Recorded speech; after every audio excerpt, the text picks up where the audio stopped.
Right, ದಯವಿಟ್ಟಾಗಿ ಸಂಪರ್ಕದಲ್ಲಿರಿ Ranjit. ಶೆಡ್ನಲ್ಲಿ ಕೆಲಸ ಮಾಡ್ತಾ ಇದ್ದಂತಹ ಮತ್ತೊಬ್ಬ ಸಾಕ್ಷಿಯ ಹೇಳಿಕೆಯನ್ನ ಉಲ್ಲೇಖ ಮಾಡ್ತಾ ಇದ್ದಾರೆ ಸಿ ವಿ ನಾಗೇಶ್ ಅವರು. ಒಬ್ಬರು ಸೆಕ್ಯೂರಿಟಿ ಗಾರ್ಡ್ ಆಯ್ತು, ಈಗ ಇನ್ನೊಬ್ಬ ಶೆಡ್ನಲ್ಲಿ ಕೆಲಸ ಮಾಡ್ತಾ ಇದ್ದಂತಹ ಮತ್ತೊಬ್ಬ ಸಾಕ್ಷಿ ಆತ ಏನು ಮಾತನಾಡಿದಾನಲ್ಲ ಅದನ್ನ ಆ ಹೇಳಿಕೆಯನ್ನ ಸಿ ವಿ ನಾಗೇಶ್ ಉಲ್ಲೇಖ ಮಾಡ್ತಾ ಇದ್ದಾರೆ. ಸೊ ಏನಿದೆ ಆ ಹೇಳಿಕೆನಲ್ಲಿ, ಆತ ಏನು ಹೇಳಿದ್ದಾನೆ, ಅದನ್ನ ಯಾವಾಗ ಸಾಕ್ಷ್ಯದ ಹೇಳಿಕೆಯನ್ನ ತಗೊಂಡ್ರು ಪೊಲೀಸ್ನವರು, ಅದನ್ನ ತಗೊಳ್ಳೋವಲ್ಲೂ ಅಷ್ಟೇ ಡಿಲೇ ಮಾಡಿದ್ರ. ಪ್ರಮುಖವಾದಂಥ ಸಾಕ್ಷಿ ಈ ಕೇಸ್ನಲ್ಲಿ ಅಂತಂದರೆ ಅದು ಸೆಕ್ಯೂರಿಟಿ ಗಾರ್ಡ್, ಶೆಡ್ನಲ್ಲಿ ಪಟ್ಟಣಗೆರೆ ಶೆಡ್ನಲ್ಲಿ ಕೆಲಸ ಮಾಡ್ತಾ ಇರ್ತಕ್ಕಂಥ ಸೆಕ್ಯೂರಿಟಿ ಗಾರ್ಡು ಮತ್ತು ಅಲ್ಲಿ ಕೆಲಸ ಮಾಡ್ತಾ ಇರೋಂಥ ಇನ್ನೊಬ್ಬ ಉದ್ಯೋಗಿ.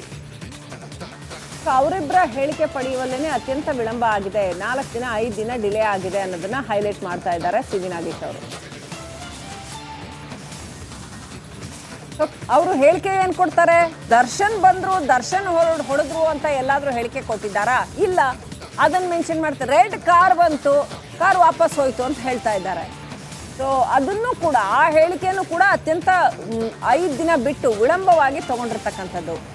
8ನೇ ತಾರೀಕು ಘಟನೆ ನಡೆದಿದೆ, 9ನೇ ತಾರೀಕು ಅಷ್ಟೊತ್ತಿಗೆ ಪೊಲೀಸರಿಗೆ ಕ್ಲೂ ಸಿಕ್ಕಿದೆ ಅಂತ ಹೇಳಲಾಗ್ತಾ ಇದೆ. ಆದರೆ ತಕ್ಷಣ ಯಾಕೆ ಕ್ರಮ ಕೈಗೊಂಡಿಲ್ಲ? ಮಹಜರು ಮಾಡೋದಕ್ಕೆ ಅಷ್ಟು ಡಿಲೇ ಮಾಡಿದ್ರು. ದರ್ಶನ್ ಅವ್ರನ್ನ ಸ್ಥಳ ಮಹಜರಿಗೂ ಕರ್ಕೊಂಡು ಹೋಗಲೇ ಇಲ್ಲ, ಅವ್ರಿಗೆ ಬೇಕಾದಂಗೆ ಮಹಜರು ಮಾಡಿಕೊಂಡ್ರು. ಆ ನಂತರದಲ್ಲಿ ಸಾಕ್ಷಿಗಳ ಹೇಳಿಕೆಯನ್ನು ಕೂಡ 5 ದಿನ ಬಿಟ್ಟು ತಗೋತಾರೆ. ಇದೆಲ್ಲವೂ ಅನುಮಾನಕ್ಕೆ ಕಾರಣವಾಗ್ತಾ ಇದೆ. ನನ್ನ ಕಕ್ಷಿದಾರರ ವಿರುದ್ಧ ಸಾಕ್ಷಿಗಳನ್ನು ನಿರ್ಮಾಣ ಮಾಡಲಾಗಿದೆ, ಪ್ಲಾಂಟ್ ಮಾಡಲಾಗಿದೆ, ದುರುದ್ದೇಶಪೂರಿತವಾಗಿ ಚಾರ್ಜ್ ಶೀಟನ್ನು ದಾಖಲಿಸಲಾಗಿದೆ. ಇದು ಸಿ ವಿ ನಾಗೇಶ್ ಅವರ ವಾದ. ದರ್ಶನ್ಗೆ ಬೇಲ್ ಕೊಡಿಸಲೇಬೇಕು ಅಂತ ಸಿ ವಿ ನಾಗೇಶ್ ಪಣ ತೊಟ್ಟ ಹಾಗಿದೆ.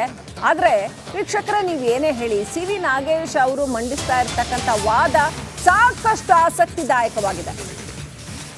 ಕ್ಷಣ ಕ್ಷಣದ ಅಪ್ಡೇಟ್ ಕೊಡ್ತಾ ಇದೆ ರಿಪಬ್ಲಿಕ್ ಕನ್ನಡ. ದರ್ಶನ್ ಬೇಲ್ ಭವಿಷ್ಯದ ಅಪ್ಡೇಟ್, ಸಿ ವಿ ನಾಗೇಶ್ ಅವರ ವಾದದ ಇಂಚಿಂಚು ಮಾಹಿತಿ ನಿಮಗೋಸ್ಕರ ರಿಪಬ್ಲಿಕ್ ಕನ್ನಡದಲ್ಲಿ.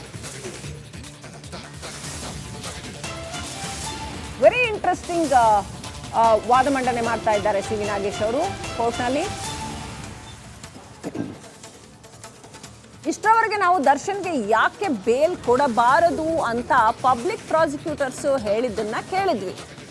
ಆತ ಪ್ರಭಾವಶಾಲಿ, ಸಾಕ್ಷ್ಯನಾಶ ಮಾಡೋ ಸಾಧ್ಯತೆಗಳಿರುತ್ತೆ, ಇದು ಹೀನಿಯಸ್ ಕ್ರೈಮು, ಇದರಲ್ಲಿ ಅತ್ಯಂತ ಪ್ರಬಲವಾದ ದುರುದ್ದೇಶ ಇತ್ತು, ಸಾಯಿಸಬೇಕು ಅನ್ನೋ ಉದ್ದೇಶ ಇತ್ತು. ಹಾಗಾಗಿ ಈಗ ಇವ್ರನ್ನ ಹೊರಗಡೆ ಬಿಟ್ಟರೆ ಯಾರು ಮೃತಪಟ್ಟಿದ್ದಾನೆ ಆತನ ಮನೆಯವರನ್ನ ಪ್ರಭಾವಕ್ಕೆ ಈಡು ಮಾಡಬಹುದು. ಹೀಗೆಲ್ಲ ಸಾಕಷ್ಟು ರೀಸನ್ಸ್ ಕೊಟ್ಟರು ಯಾಕೆ ಬೇಲ್ ಕೊಡಬಾರ್ದು ಅಂತ. ಆದರೆ ಸಿ ವಿ ನಾಗೇಶ್ ಸಾಕ್ಷ್ಯ ಸಂಗ್ರಹ ಏನು ಮಾಡಿದ್ರು, ಸಂದರ್ಭಗಳು ಏನಿತ್ತು, ಅದ್ರ ಬಗ್ಗೆ ಎಲ್ಲ ಸಿ ವಿ ನಾಗೇಶ್ ಅವರು ಮಾತನಾಡಿದ್ರು. ಈಗ ಹೇಳಿಕೆ ಕೊಟ್ಟಿದ್ದಾರಲ್ಲ ಪ್ರಮುಖ ಸಾಕ್ಷಿಗಳು ಅಂತ ಒಂದಷ್ಟು ಜನ ಹೇಳಿಕೆ ಕೊಟ್ಟಿದ್ದಾರೆ ಅಂತ, ಆ ಹೇಳಿಕೆಗಳನ್ನು ಅವರು ಮೆನ್ಷನ್ ಮಾಡ್ತಾ ಇದ್ದಾರೆ ಸಿ ವಿ ನಾಗೇಶ್. ಹೇಗೆ ಆ ಹೇಳಿಕೆಗಳು ಪ್ರಬಲ ಸಾಕ್ಷಿಗಳಲ್ವೇ ಅಲ್ಲ ಅನ್ನೋದನ್ನು ಪ್ರೂವ್ ಮಾಡ್ತಾ ಇದ್ದಾರೆ ಅವರ ಅಂಶಗಳನ್ನು ಉಲ್ಲೇಖ ಮಾಡಿ. ಸೊ ಅದರಲ್ಲಿ ಒಬ್ಬ ಸಾಕ್ಷಿ ಹೇಳ್ತಾರೆ, ನಾನು ಟಿವಿ ನೋಡಿ ಈ ಒಂದು ಕೊಲೆ ಬಗ್ಗೆ ತಿಳ್ಕೊಂಡೆ ಅಂತ ಹೇಳ್ತಾರೆ. ಹಾಗಿದ್ದ ಪಕ್ಷದಲ್ಲಿ ಅವರು ಹೇಗೆ ಪ್ರಮುಖ ಸಾಕ್ಷಿ ಆಗ್ತಾರೆ ಅನ್ನೋಂಥದ್ದನ್ನ ಪ್ರಶ್ನೆ ಮಾಡ್ತಾರೆ. ಅಷ್ಟೇ ಅಲ್ಲ, ಸಾಕ್ಷಿಗಳ ಹೇಳಿಕೆಯಲ್ಲಿ ಮಾಹಿತಿನೇ ಇಲ್ಲ. ರಿಮಾಂಡ್ ಅರ್ಜಿ ಸಲ್ಲಿಕೆ ಬಗ್ಗೆ ಕೂಡ ಸಿ ವಿ ನಾಗೇಶ್ ವಾದ. ಜೂನ್ 11ರಿಂದ 22ರವರೆಗೆ ಹಲವು ರಿಮಾಂಡ್ ಅರ್ಜಿ ಸಲ್ಲಿಕೆಯಾಗಿವೆ.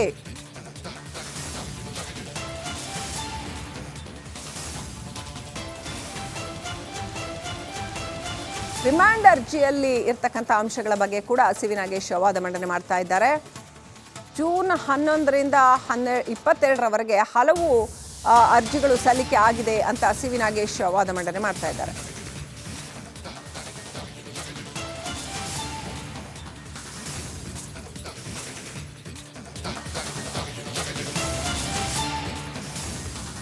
ರಿಮಾಂಡ್ ಅರ್ಜಿಯಲ್ಲಿ ಉಲ್ಲೇಖ ಆಗಿರ್ತಕ್ಕಂಥ ಅಂಶಗಳ ಬಗ್ಗೆ ಕೂಡ ಮೆನ್ಷನ್ ಮಾಡ್ತಾರಾ ನೋಡಬೇಕು.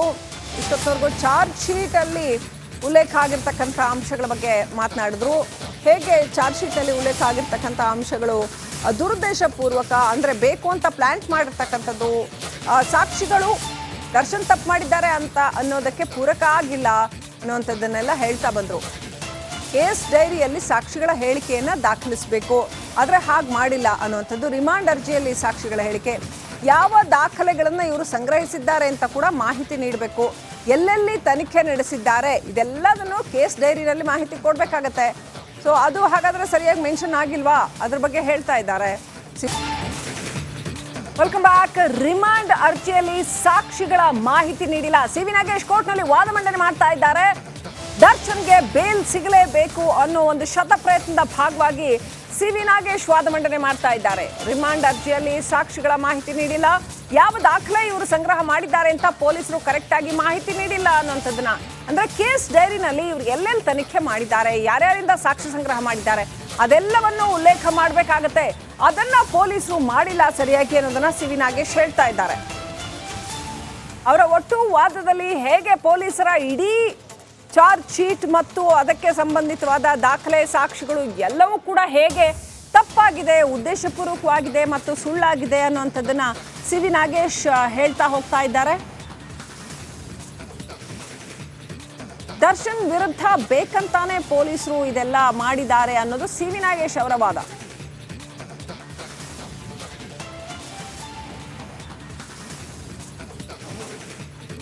ಬೇಲ್ ಅರ್ಜಿಯ ವಿಚಾರಣೆ ನಡೀತಾ ಇದೆ. ಏನಾಗುತ್ತೆ, ದರ್ಶನ್ಗೆ ಬೇಲ್ ಸಿಗತ್ತಾ ಇಲ್ವಾ ಅನ್ನೋದು ವೀಕ್ಷಕರೇ ಈ ಕ್ಷಣದ ಅತ್ಯಂತ ದೊಡ್ಡ ಕುತೂಹಲ. ವಾದ ಮಂಡನೆ ಹೇಗೆ ನಡೀತಾ ಇದೆ, ಸಿ.ವಿ. ನಾಗೇಶ್ ಅವರ ವಾದ ಮಂಡನೆ ಅಂತಂದ್ರೆ ಅತ್ಯಂತ ಪ್ರಬಲವಾಗಿದೆ, ಅತ್ಯಂತ ಪ್ರಖರವಾಗಿದೆ. CRPC 172 ಅಡಿಯಲ್ಲಿ ಅನುಸರಿಸಬೇಕಾದ ಕ್ರಮಗಳ ಬಗ್ಗೆ ಸುಪ್ರೀಂ ಕೋರ್ಟ್ ಹೇಳಿದೆ. ಕೇಸ್ ಡೈರಿನಲ್ಲಿ ಎಲ್ಲ ದಾಖಲು ಮಾಡಬೇಕು. ರಿಮಾಂಡ್ ಅರ್ಜಿಯಲ್ಲಿ ಸಾಕ್ಷಿಗಳ ನಂಬರ್ ಹೇಳ್ತಾರೆ ಅವರು. ಈ ಸಾಕ್ಷಿಗಳ ಬಗ್ಗೆ ಇವ್ರು ಹೇಳಿಕೆ ಕೊಟ್ಟಿದ್ದಾರೆ ಅಂತ ರಿಮಾಂಡ್ ಅರ್ಜಿಯಲ್ಲಿ ನಮೂದು ಮಾಡಿಲ್ಲ, ಸಾಕ್ಷಿಯ ಹೆಸರನ್ನೇ ನಮೂದು ಮಾಡಿಲ್ಲ. CRPC 172 ಅಡಿಯಲ್ಲಿ ಏನೆಲ್ಲ ಕ್ರಮ ಅನುಸರಿಸಬೇಕು, ಸುಪ್ರೀಂ ಕೋರ್ಟ್ ಗೈಡ್ಲೈನ್ಸ್ ಏನಿದೆ ಅದನ್ನ ಮೆನ್ಷನ್ ಮಾಡ್ತಾ ಇದ್ದಾರೆ.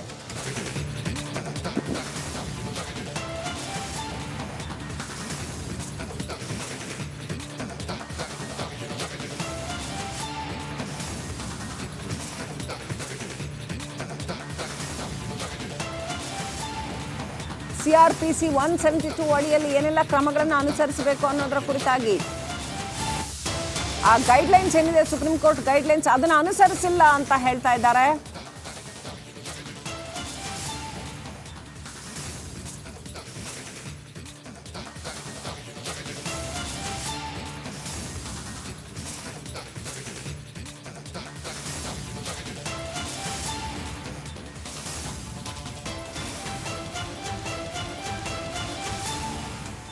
ರಿಮಾಂಡ್ ಅರ್ಜಿಯಲ್ಲಿ ಸಾಕ್ಷಿಗಳ ಹೆಸರನ್ನ ನಮೂದು ಮಾಡಿಲ್ಲ.